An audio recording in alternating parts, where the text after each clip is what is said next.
la famille. Hi everyone, how are you? Okay, great. So my name is Paul Guillemin, I'm the CEO and one of the co-founder of Fretlink, the company that I'm going to present right now. Before I get into the topic, just a few words about the context, because to be honest, I didn't wake up in the morning and think I'm going to fill trucks. They were a starting point.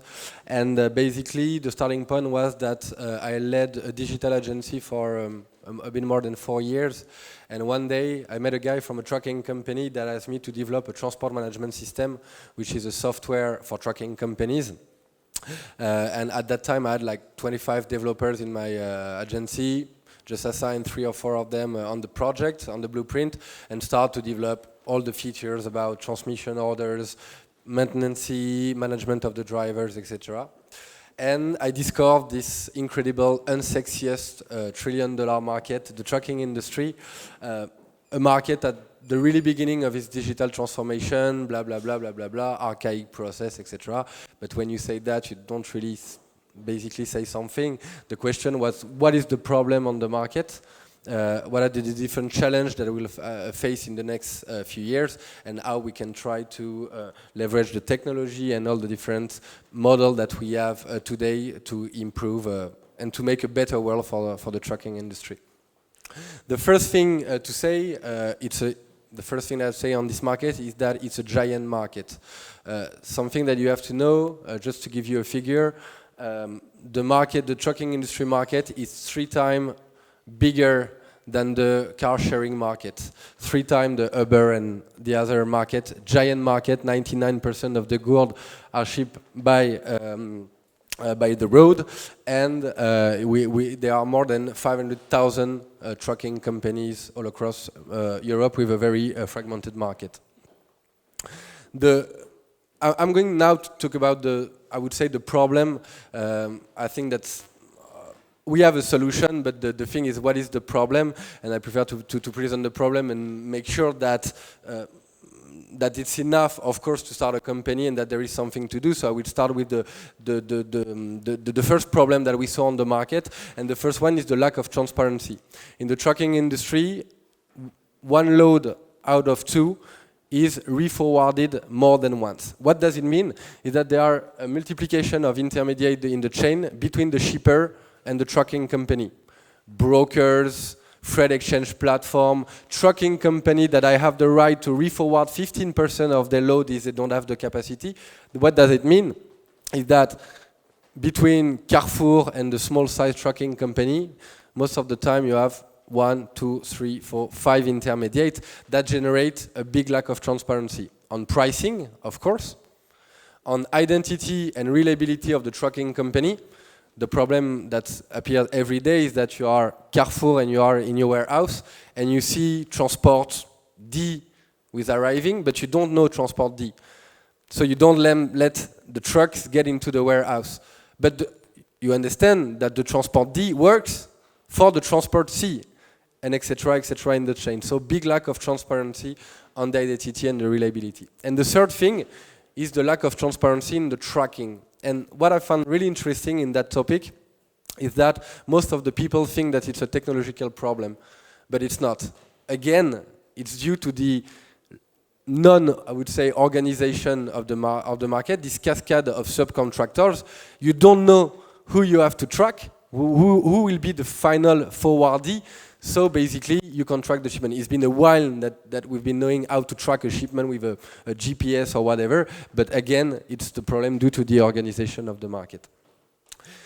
The thing is that problem, that was not the trigger of the digital transformation of the field. Why? Because a couple of years ago, when we called the shippers to tell them we want, or the trucking company to tell them we want to digitalize the model, we want to improve the model, etc. What they told us is that, okay, big lack of transparency, tons of mail, fax, all what we are talking about, but our core business, I mean, delivering the customer every day, it's done.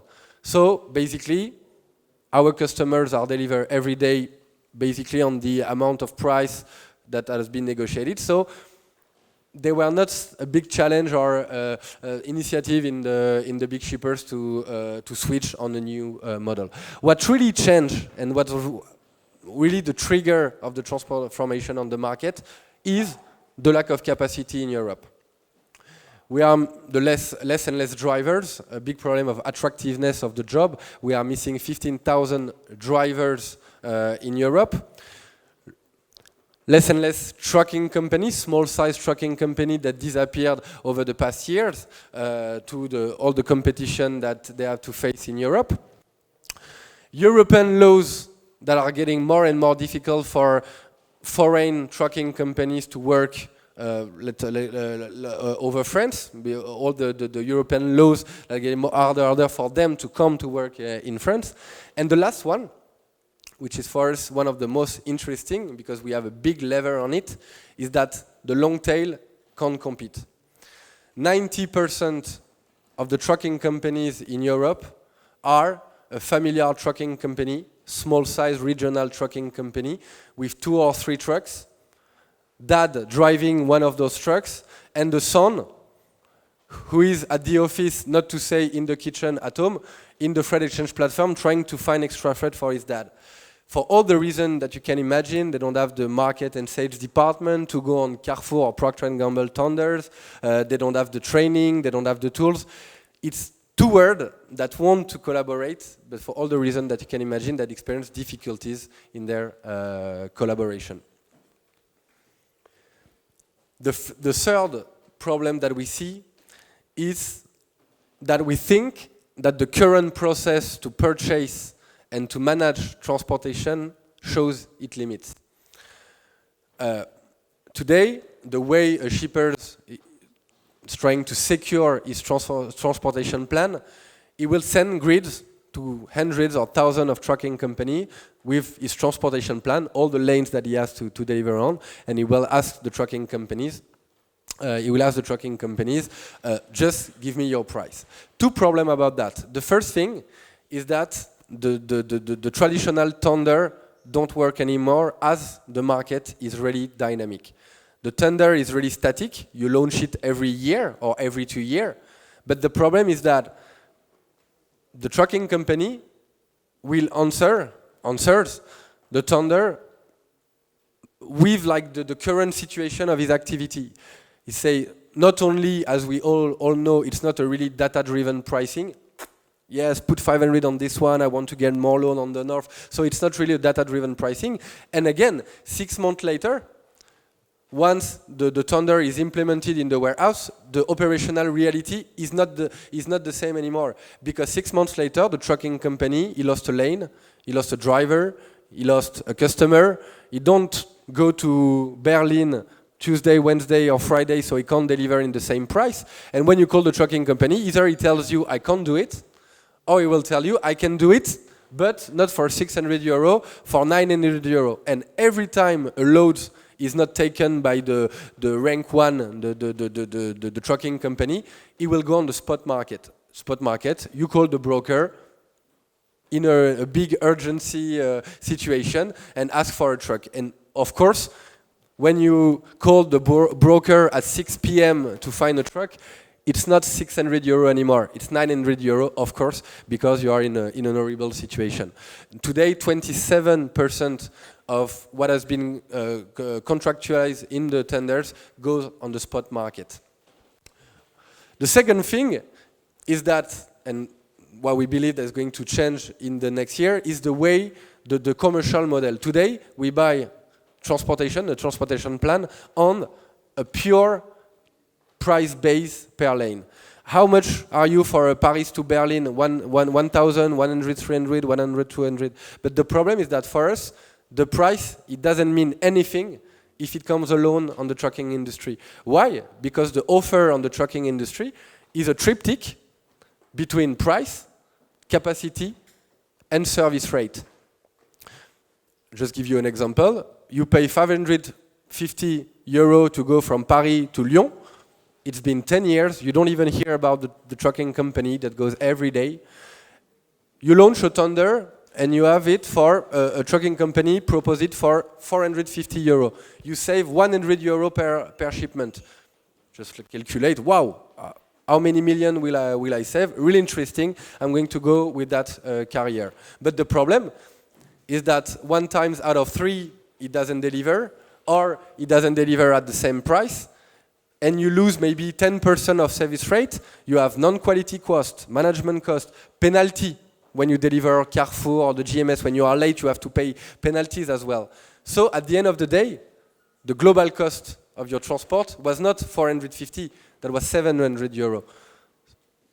How much does... So basically what we do, we bring a data-driven pricing model to connect the price, the capacity, and the service rate. What we call in mathematics the elasticity of the price according to service rate and capacity. How much does it cost, this percentage of service rate?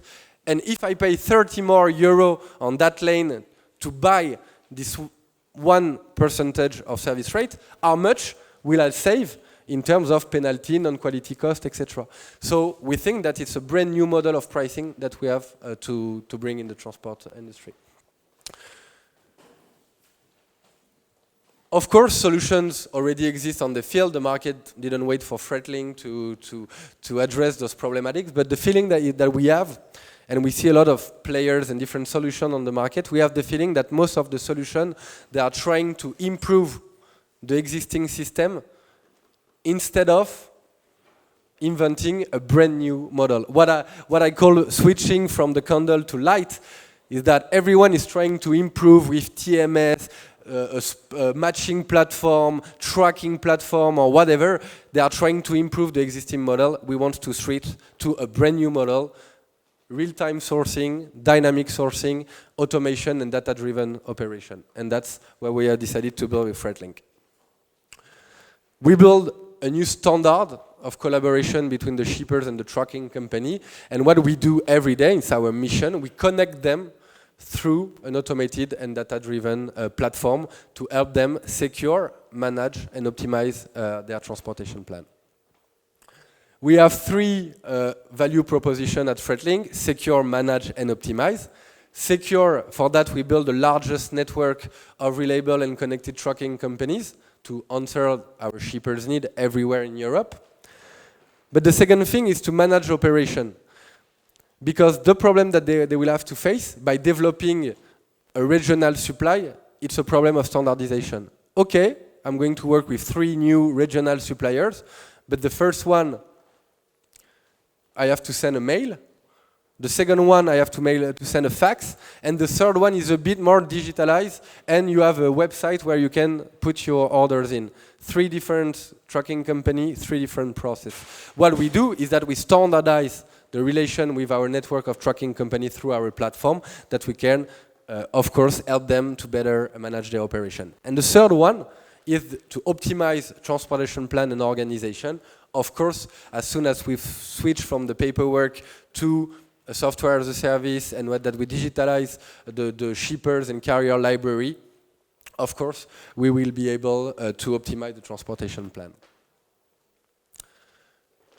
Just to finish, if you get, just to give you a few information, I don't put the slide with the figures, but just to give you a few figures about what we do with Fretlink, the figure of Fretlink. We launched in 2016, late 2015, 2016. We joined the family in late 2015. We spent all the 2016 year developing the solution, the mobile application, and build a network of 500 carriers to basically to start our pilots, our POCs.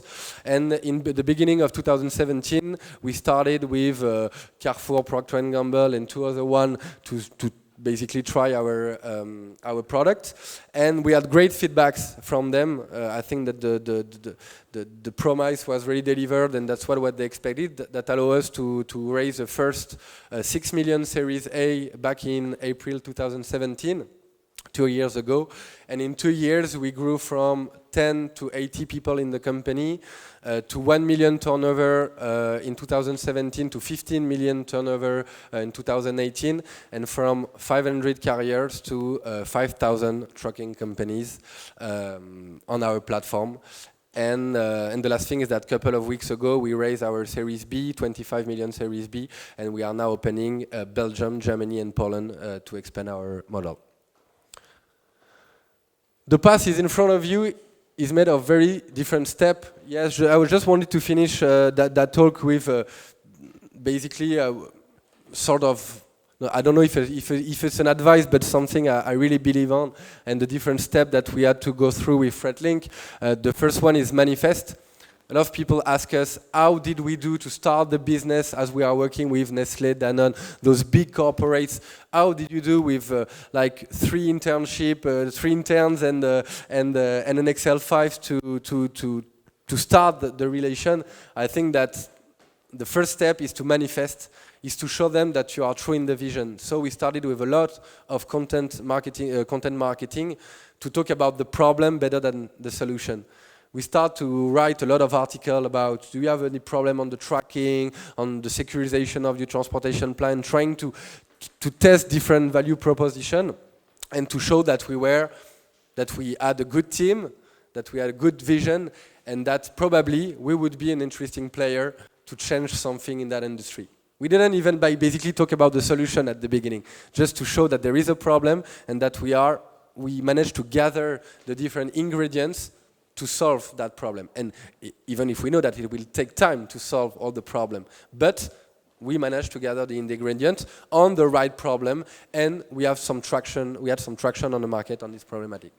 The second thing is to prove, of course, to start to operate and to test your model, because when we started to work with all those big corporates, we try different models, we try different modes, we try different segments, we try a lot of things to make sure not only that they were a product market fit, but we were targeting the right segment.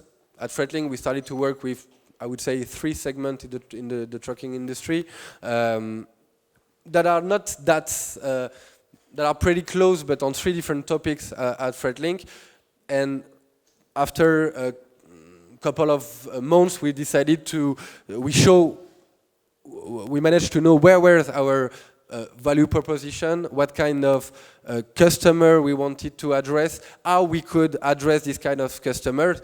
And once it's done, you are able to build a replicable, a scalable, and a profitable startup, which is not the case when you start at the beginning, because you work with different types of customers, and that's the customer that drives your development, and that's really important, even more on a B2B business, to choose your customer. Our problem at Fretlink is not to find customers, our problem at Fretlink is to choose our customer. Even more after our 25 million Series B, everyone, all the top supply chain in Europe calls us, and now we had to switch from 400 customer to 100 customer just to keep 25% of our portfolio, but we decided to focus on all the customers that we would be able to scale on, to repeat, that we had good margin, etc. And to go in the third step, which is, of course, to conquer on that segment, to be the top company in Europe on that segment before trying to get on other segment. Thank you.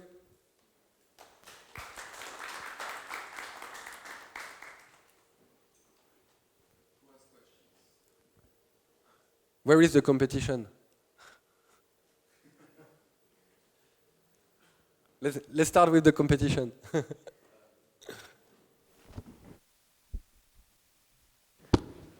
Hello, Kevin from OnTruck, and Guillaume, my head of sales here. So. It's a real one. Okay, not just for fun. Now, just a quick question about your expansion. You were talking about Germany. We know there is Senders there. There's Cargonex in that industry. How do you feel about being the franchise going there? Are you comfortable with that strategy? With our strategy to expand in Germany? Yeah. Yeah, we are pretty comfortable. Why? Because the difference between, just to present OnTruck, OnTruck is a Spanish company. I think that from the discussion that I have with Inigo, we are doing different things. At the beginning, everyone thinking that we were doing the same thing. I think that we have 2 different positions. They are more focused on the short haul, short distance. Okay? That's right. It's good. And we are more focused on the long haul. Why I'm not afraid to go in Germany? Because our customers our top European supply chain, and if we go to Germany, it's because our customers ask us to go to Germany. We open Belgium and Germany because we have our top 20 customers that want us to go to Belgium and Germany. We are working a lot with the beverage, InBev, Nestlé, Danone, Carrefour, and all the GMS. And that was a natural decision to go because we already have flows on those countries. And basically that was our go-to market at the beginning to say, I don't want to start from scratch as you did in different countries. I want to target the top 500 supply chain, and that's what happened with most of my customers. I just opened the French warehouse, and the German warehouse, and the Belgian warehouse, and the Spanish warehouse, and that's our strategy of development. So I'm not starting from scratch in Germany. I'm working with the same customers. Okay, thank you for that. I have a question for Amtrak as well. No one from Everroad? Yeah, I just have one quick question.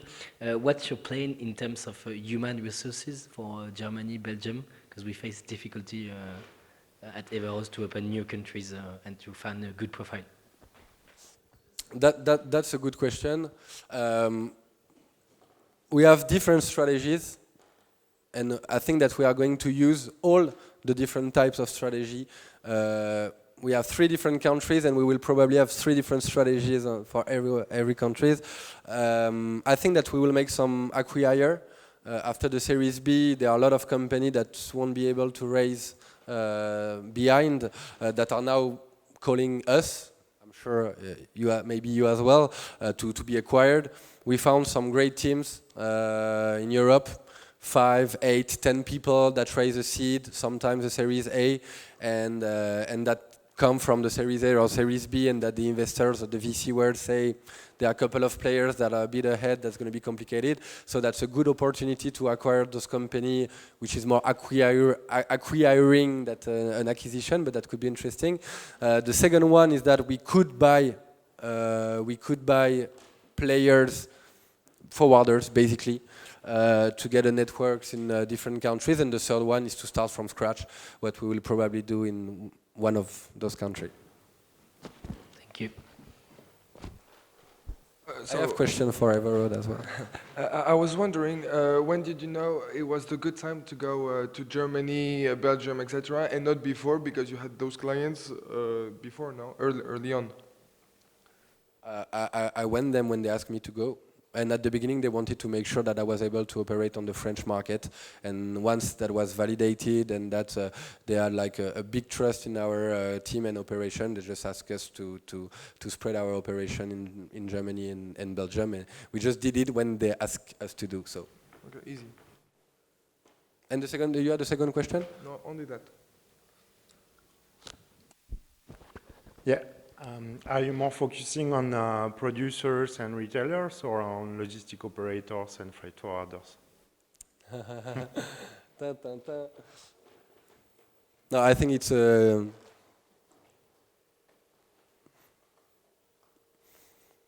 working with shippers and trucking companies, and I think that it's a mistake to work with brokers today. But I know that you're working with brokers, but I think that it's a mistake. And Everroad is now experiencing the fact that it's a mistake. Voilà. How do you compete? Just wait a couple of months. How do you compete with people like Flexport? They seem to have a platform for any means of transport all over the world, and they want to be the only point of access for any corporation, supply chain, and Flexport basically, so Flexport, US company, 1 billion GMV, last round 1 billion with SoftBank or Vision Fund. Most of the time, when you don't know, you say Vision Fund. Most of the time, that's them.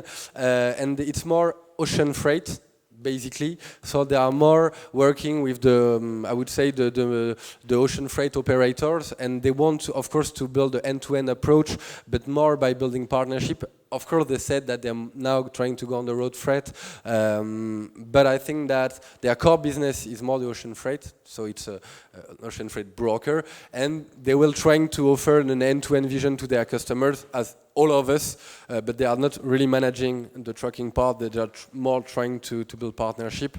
And the last thing with Flexport and the problem that they will have to face is that the model is not enough automated. They try to build a big broker and say there are some problem that we will try to solve later, and as far they are growing, I think that it's getting more and more difficult to solve certain problem on their model, and they will definitely have to switch on something a bit more automated, because that's going to be in terms of contributive margin at the end of the day, that could be completed in this kind of model. But great company, and I'm sure that they're on a good path.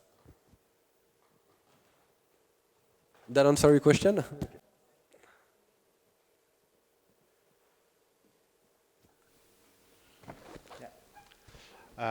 Do you fear reactions from the traditional market, let's say, like the old fashion carriers doing groupments or anything to counterattack from us, basically?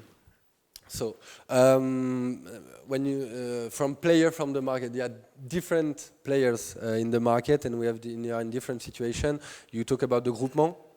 Yes. The groupement, we have 2 or 3 groupements in France. The 3 of them at the beginning said, on truck, Everroad, Fretlink, matching platform, you don't work with them. And for 2 of the 3, we had an authorization a couple of weeks ago, and they say you can work with only Fretlink. So we are pretty glad about that, because they understand that we have I think that they trust us, the carriers in France, in Europe, but in France, I think that we have a good trust from the carriers. And I was pretty surprised when we received a call from Flo, Astre, or other that told us, okay, now we are going to work with you, and they send an email to say you have the right to work with Fretlink, but only Fretlink, etc. I was a bit surprised, but basically I think that there is a big trust on what we are doing, and basically the reaction that we got, we had a reaction from one big, from XPO, just to name them, BAM!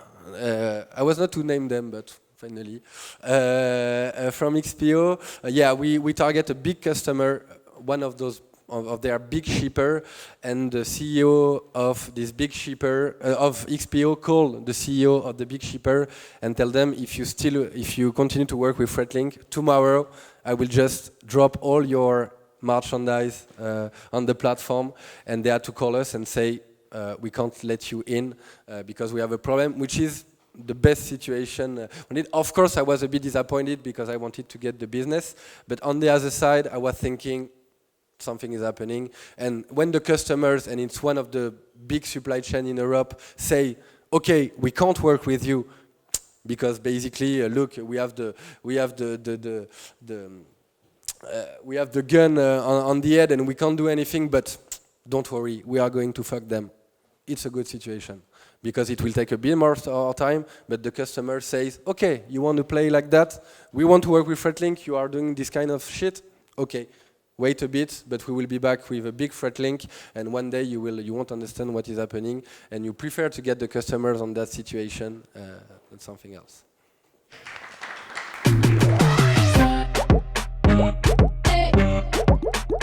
Que la famille.